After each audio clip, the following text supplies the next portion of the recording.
أنا عندي تساؤل بسيط للفنان السعودي يعقوب فرحان. يا أخي أنت إيش تبي في الحياة؟ زوجتك أنت بعد وش تبي في الحياة؟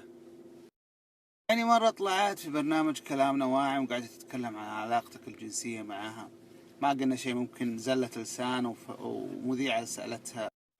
ترجع الحين وتغرد وترن بعد في برنامج الحلقة الأخيرة مع رودلف وتتكلم عن العلاقة الجنسية مرة ثانية. يا أخي عيب. أنا سؤالي لك يا يعقوب الفرحان، أنت ما تستحي؟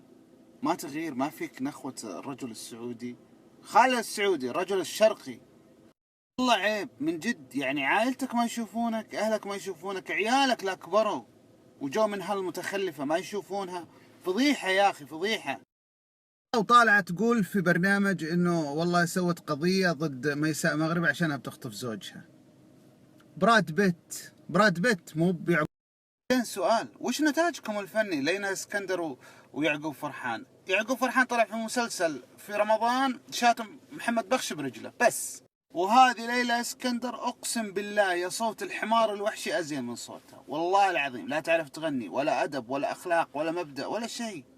انا في حياتي ما شفت مطربة عندها لحميات.